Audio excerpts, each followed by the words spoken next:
teman-teman SLTAK Penabur Jakarta. Salam jumpa. Apa kabarmu hari ini? Semoga kita selalu dalam keadaan yang baik oleh karena kasih setia Tuhan kepada kita. Di sela-sela proses belajar kita sampai dengan saat ini, kita memiliki kesempatan untuk sejenak berefleksi tentang hidup, karakter, sampai dengan sikap kita loh. Apakah sikap kita telah mencerminkan Tuhan? Apakah kita telah menjadi apa yang Tuhan kehendaki? Apakah kita telah menjadi kebaikan bagi orang-orang di sekeliling kita? Maka pada waktu-waktu menjelang peringatan akan kelahiran Tuhan kita, Yesus Kristus, marilah kita mengambil waktu untuk menjadi lebih baik. Ya, to be the best. Dan pertemuan kita pada saat ini akan diawali dengan nyanyian berdasarkan Kidung Jemaat nomor 362. Marilah kita mendengarkan, menghayati, dan menyanyikannya di rumah masing-masing untuk menjadikan nyanyian ini sebagai awal refleksi kita.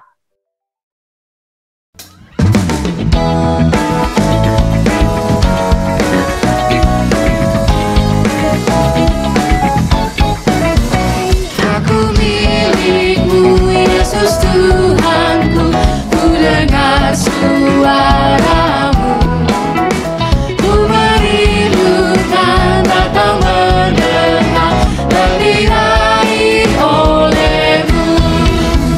Mari daku dan dekatkanlah pada kaki salibmu.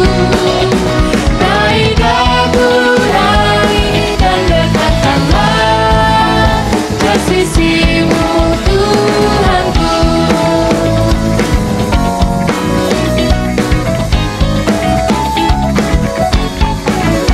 Aku hamba-Mu, Kau sucikanlah oleh kasih kurnia, hingga jiwaku memegang teguh kehendak-Mu yang mulia.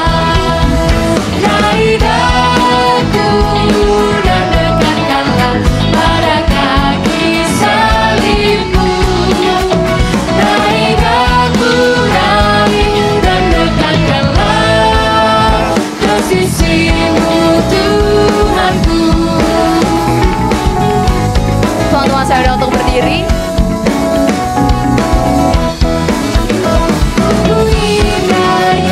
Walau sejenak besertamu Allahku, dalam doaku sungguh akrabnya bersekutu denganmu. Raih daku dan dekatkanlah pada kaki salibmu.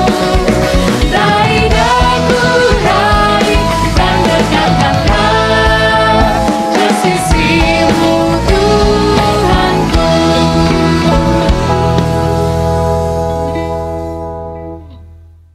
Dan untuk mengawali pertemuan kita hari ini, marilah kita berdoa bagi pimpinan Tuhan terhadap kita. Mari kita berdoa. Tuhan, kami bersyukur untuk waktu ini, sebuah waktu yang Tuhan berikan bagi kami untuk kembali kami memeriksa, mengoreksi, bahkan menumbuh-numbuhkan karakter kami di dalam Tuhan. Biarlah semua ini tidak berjalan dengan sia-sia oleh karena kehadiran Tuhan di antara kami. Biarlah Tuhan yang memimpin, dan biarlah Tuhan yang menuntun kami. Dalam Kristus Yesus kami berdoa. Amin. Teman-teman, ada yang tahu apa yang akan menjadi pembahasan kita pada saat ini? Ada yang tahu? Pembahasan kita saat ini adalah soal penguasaan diri, teman-teman. Kenapa kita harus berbicara soal penguasaan diri ya? Karena masa-masa Natal ini adalah masa-masa Natal yang kembali kita rayakan di tengah pandemi. Tentu kita merasa tidak leluasa. Tidak sebebas tahun-tahun sebelumnya yang mana kita bisa berkumpul bersama-sama dengan keluarga besar, berlibur untuk sejenak melepas penat, atau bahkan untuk merayakan bersama-sama di gereja, ya kan? Tapi kenyataannya nih teman-teman, kemampuan kita menguasai diri bisa menjadi berkat. Bisa jadi berkat bagi banyak orang yang bersama-sama dengan kita nih sebenarnya sedang dan turut menggumuli pandemi sekarang ini. Ada sebuah klip refleksi menarik yang mau saya ajak kita semua untuk menyaksikannya. Jadi perhatikan dengan baik dan temukan makna penting di dalamnya. Ya, ini dia marshmallow test.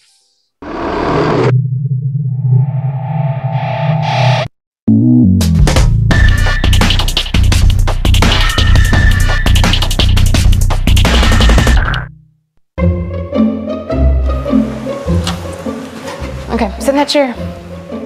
All right, here's the deal. Marshmallow for you. You can either wait, and I'll give you another one if you wait, or you can eat it now. When I come back, I'll give you another one, so then you'll have two. But stay in here and stay in the chair till I come back, okay? All right.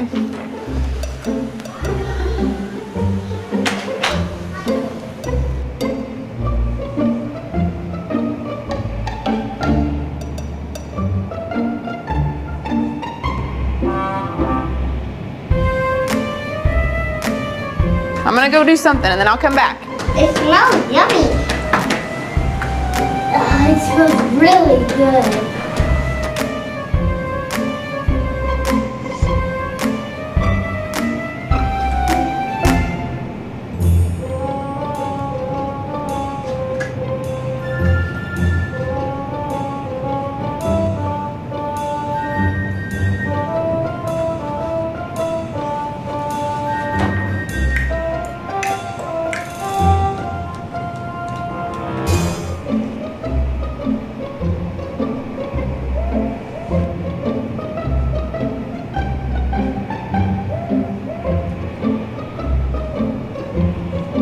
So it's up to you. You can have it now or you can wait.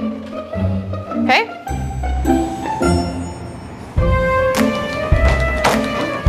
I'll be back. Stay in the chair, okay? Okay.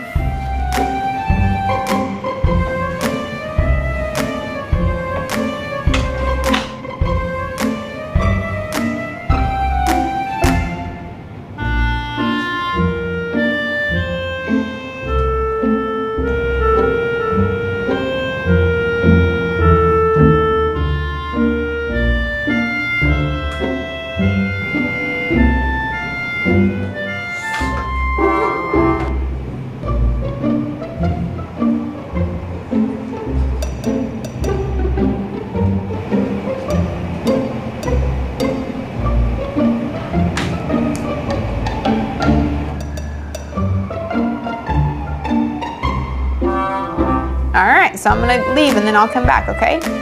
So you can either eat it right now or you can wait. Either way, okay? Okay.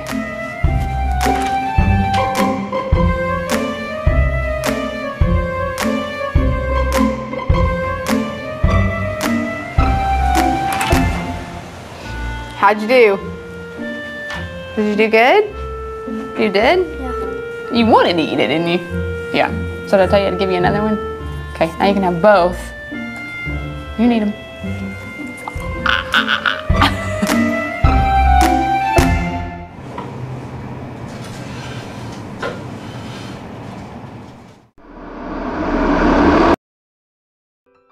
Nah, gimana teman-teman? Sudah menyaksikan dan menyimak dong klip yang tadi? Jadi teman-teman, Walter Mischel, seorang psikolog dari Stanford University, pernah melakukan nih sebuah eksperimen, kemudian dikenal dengan istilah percobaan marshmallow.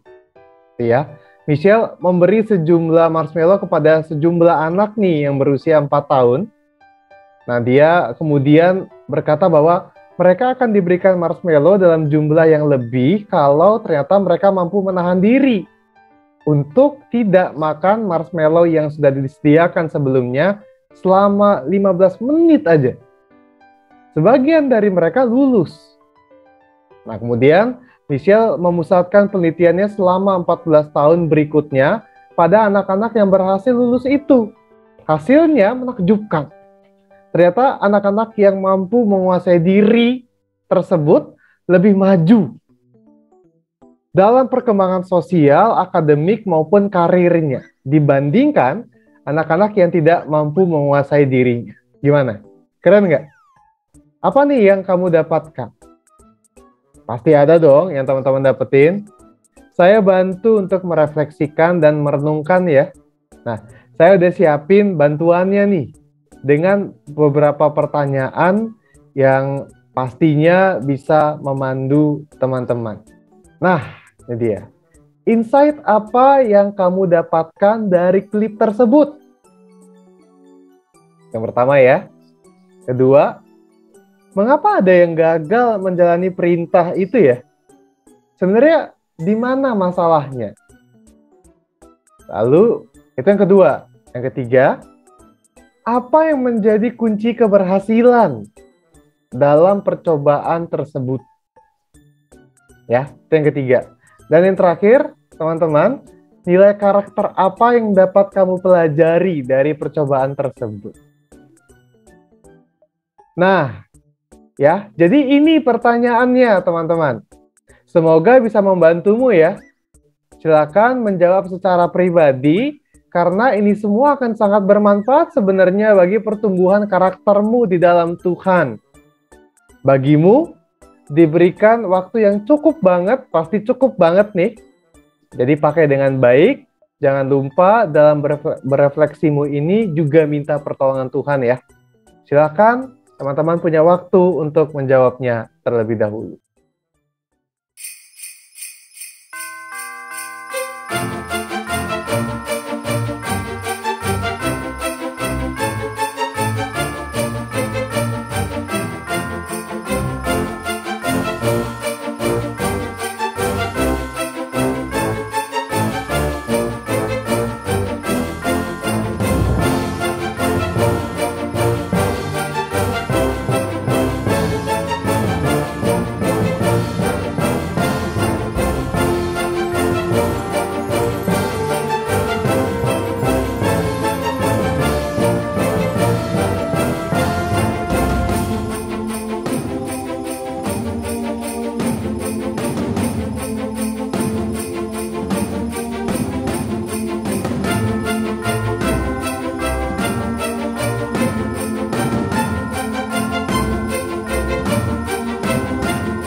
Halo, gimana? Apakah kamu telah merefleksikan klip tadi di dalam pertanyaan-pertanyaan yang sudah diberikan? Sudah? Sejauh mana nih kamu sudah merefleksikannya? Sejauh mana? Saya yakin dan percaya banget teman-teman, kamu telah memakai waktu dengan cukup, dengan baik, dengan bermanfaat tadi ya. Tapi, saya punya satu klip lagi yang akan membuat kamu semakin terbantu untuk berefleksi nih. Klip ini akan membantu kita tahu manfaat dari kemampuan untuk menguasai dan menahan diri yang ternyata bermanfaat banget dalam hal-hal baik di hidup kita. Nah, ini dia, teman-teman. Lo ngerasa nggak sih, kalau nahan diri itu bisa jadi hal yang susah banget buat dilakuin? Padahal memang dari kecil ya kita udah mungkin sering ya disuruh-suruh atau diajarin gitu soal ini. Mungkin dulu awalnya kita diajarin buat nahan diri, self-control gitu ya, pas kita belajar puasa. Atau nahan diri supaya nggak ngobrol gitu pas upacara, baris berbaris yang benar. Atau ya biar nggak main ketika waktunya memang belajar gitu. Untuk merhatiin guru. Sampai gede pun skill ini masih penting sebenarnya buat dipakai. Entah itu buat self-control supaya kita fokus pas kerja gitu ya. Atau kita menahan diri dari makan makanan yang gak sehat. Atau kita menahan diri untuk gak belanja online terus-menerus.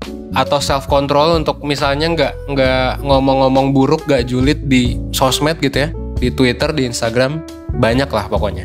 Sayangnya walaupun kita udah diajarin dari kecil ya, self-control tetap bisa jadi sesuatu yang susah buat dilakuin gitu. Dan well, di sekolah juga kita nggak pernah belajar tentang ini secara serius dan secara formal gitu kan. Kita belajar ini secara otodidak atau ya emang disuruh aja lu tahan diri di sini gitu. Dan kemungkinan besar juga dari dulu kita diajarin buat menahan diri ya, cuma dengan dibilangin lo harus bisa self control ya, lo harus bisa mengendalikan diri ya gitu. Dan kita tidak diajarkan gimana cara konkretnya, baik oleh keluarga atau dari sekolah. Nah di video ini makanya gue bakal jelasin nih salah satu cara sederhana buat ngelatih kemampuan kita untuk self-control gitu, untuk mengendalikan diri. So, lo tonton videonya sampai habis supaya lo bisa dapetin tips-tipsnya.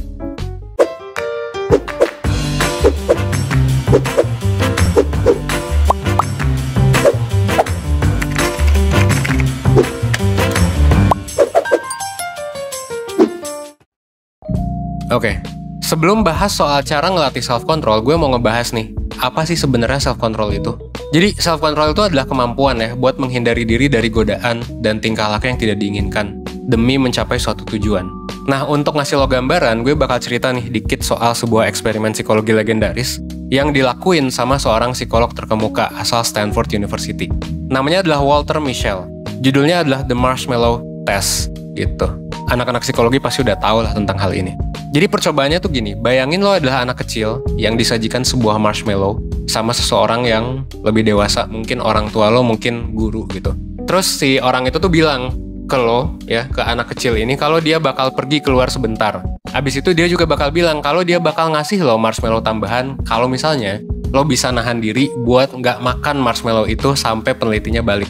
Tapi lo nggak bakal dapet apa-apa kalau lo mutusin buat langsung makan ketika ya penelitinya belum balik gitu. Nah, percobaan tadi kemudian jadi acuan bagi berbagai kajian ilmiah soal self-control.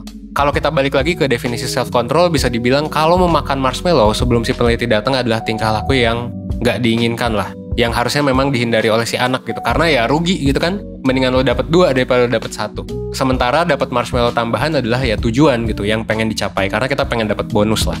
Nah, yang lebih menarik adalah penelitian jangka panjang dari Mischel menemukan kalau self-control yang baik itu bisa memprediksi hidup yang lebih oke dalam berbagai macam aspek, mulai dari prestasi akademik sampai kita bisa jadi lebih sehat secara fisik dan mental.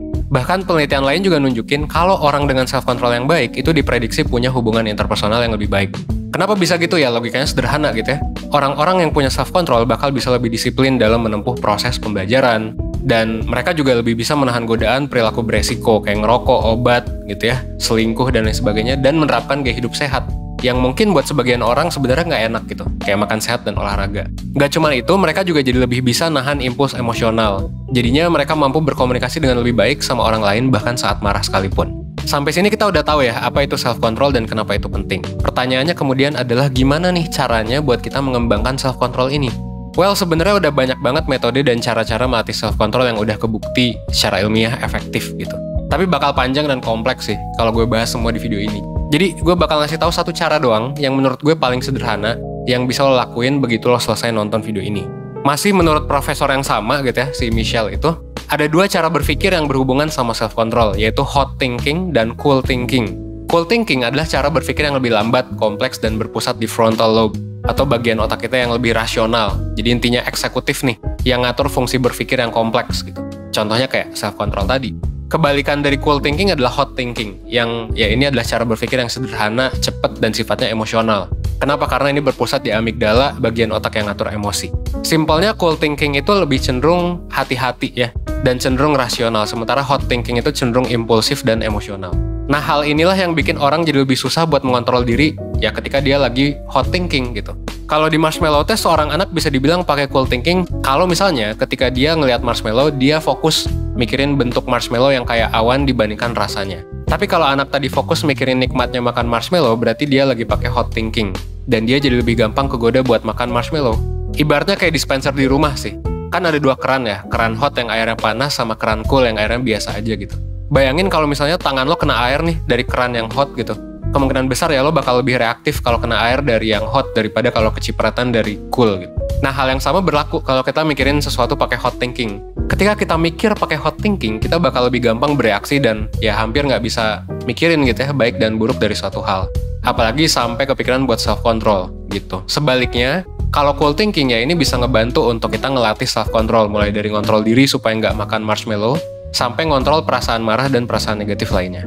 Nah, terus gimana nih cara buat mengaktifkan cool thinking? Nah, kayak yang udah dibahas tadi ya, lo bisa mulai dengan nyoba untuk pindahin fokus lo tentang suatu hal dari aspek yang menggugah, yang arousing ke aspek lain yang lebih netral. Misalnya, kalau lo pengen nahan diri dari ngerokok, lo bisa coba alihin pikiran lo kayak, oh nikmat nih ngerokok abis makan gitu. Ke hal lain, lo coba alihin tuh pikirannya ke yang lebih netral dan objektif. Wah, rokok ini warnanya putih gitu. Wah, rokok ini mereknya X. Dari situ kita ngehack otak kita buat mikirin rokok pakai frontal lobe yang lebih rasional dengan merhatiin detail-detailnya, bukan amigdala yang emosional. Kalau udah kayak gitu ya harapannya kita bisa lebih mudah dalam ngelakuin self-control. Latihan berpikir kayak gini juga emang gak mudah, tapi bisa lo kuasai. It's okay, pelan-pelan aja, 1% tiap hari juga gak apa-apa. Nah, lihat dong, secara ilmiah aja udah membuktikan sebenarnya bahwa ketika kita bisa menguasai diri, maka kita akan mengalami perkembangan karakter yang sangat baik. Bayangin, kalau kita bisa kuasain diri. Kalau banyak orang bilang bahwa diri kita ini bisa menjadi musuh yang sulit dihadapi bahkan oleh kita sendiri. Pada saat kita bisa menguasai diri, maka diri kita ini akan jadi menyenangkan. Menyenangkan buat kita sendiri dan tentunya buat orang lain. Percaya deh. Nah, sekarang kita punya waktu nih. 15 menit untuk beristirahat supaya kita tetap bisa fokus. Dan setelahnya kita akan lanjutkan kembali. Selamat beristirahat sejenak.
Halo, semoga istirahat tadi menambah konsentrasi kita ya. Teman-teman, tahu nggak?